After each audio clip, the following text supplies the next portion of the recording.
Hey, everybody. I'm going to talk to you all about the informative essay. I'm going to go over the details of that. If you have any questions about it, email me, please. I'll try to get back to you as soon as I can. But here we go. So your informative essay will be due that first week in November. So we're getting ready for it. So the next couple of weeks, we're going to start thinking about different things that involve with it. So the big thing about this one is we're going to push you towards actually integrating outside information, outside research into your discussion. In fact, that's kind of what this line is telling us right here. And you still need to write about a personal experience. In fact, the personal experience will still be the vehicle, the majority of what the essay is about, but you'll bring in these outside sources to help supplement it and make it a little bit stronger. So you're supposed to select a topic that you're particularly knowledgeable and specifically you're knowledgeable about this because of a personal experience. Ask yourself the following questions. What have I experienced that most others have not? Am I particularly knowledgeable in any particular area? Once you've chosen a topic, you need to create a list of things you know about that topic and questions that you have about that topic. These questions will be used to help inform your research. In other words, we're looking for something more than your basic recycled research paper here. Now, once again, your own knowledge and experience is the primary source for your information and will comprise the bulk of this particular paper. However, you'll need to supplement your knowledge with about 2 to 3 credible sources, outside sources. At least one needs to come from an academic database. So one needs to be an academic journal that helps support it. But you do need to have 2 to 3 sources. The more sources, the more cred you have, the more ethos you have.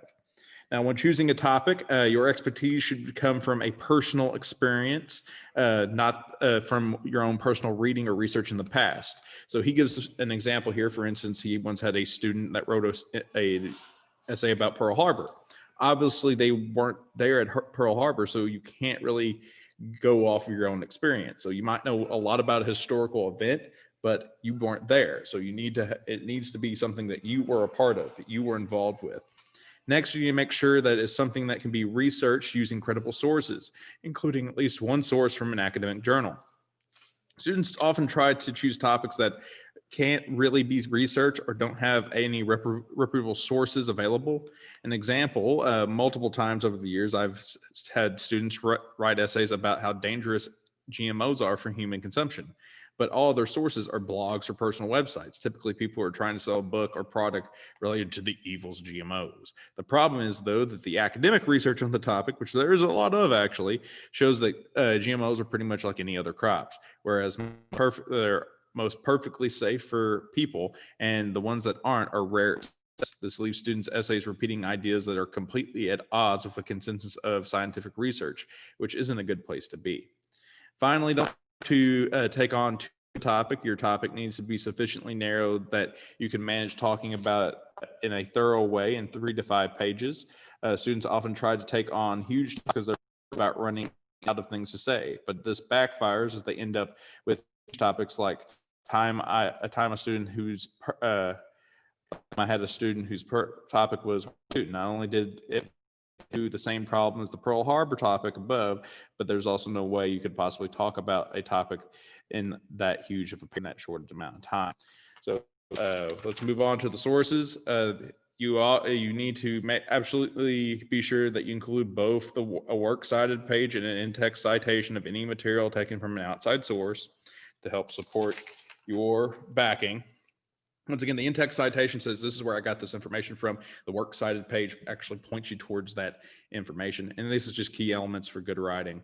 The biggest thing I tell you to do when it comes to this essay is one of the easier essays, as long as you keep it to a personal experience. You have personal experience with this, and that makes it a lot more easy to write. That's why you have this, my expertise inventory list assignment. It's an optional assignment for you, but I recommend doing it because it helps you figure out what to write about. I'll read over it and actually talk about it with you if you're face-to-face. If you're a virtual student, I'll read over it and I might comment what you might want to do this particular essay over, because this will help narrow down a lot of possible options that you can go with. All right, so that is the essay. You have 3 sources that you have to implement to help support your own personal experience, your own personal expertise with it. I know, like, if I was to be writing this, I'd probably be writing it about like teaching writing as as lame as that sounds, but I have a lot of personal experience teaching y'all how to write and at least trying to.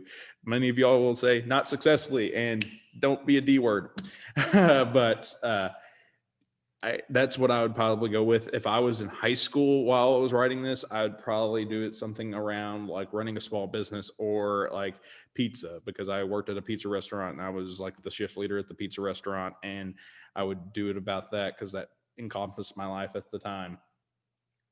So just think of things that that you could be an expert in, and look at ways you can make your understanding or your expertise a little bit more in depth. That is how to write this particular essay.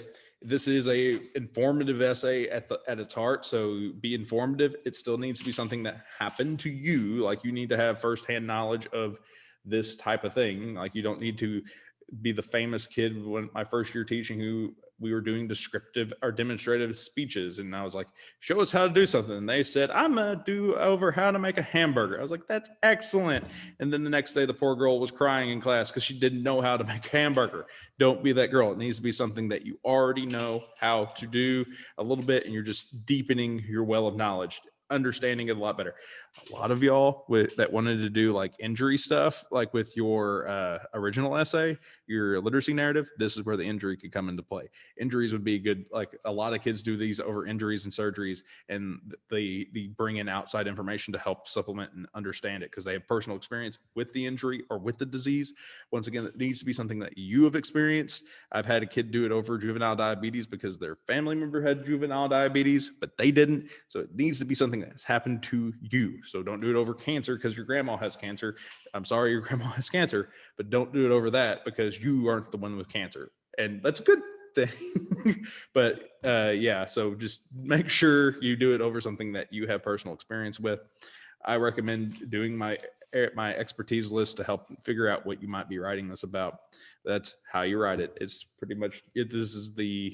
It seems difficult to y'all because this is the first one you're bringing in outside sources, but at the end of the day, this is probably the easiest of all the essays you've written. All right. I will see y'all on the other side. If y'all have any questions, just make sure to email me. All right. Bye.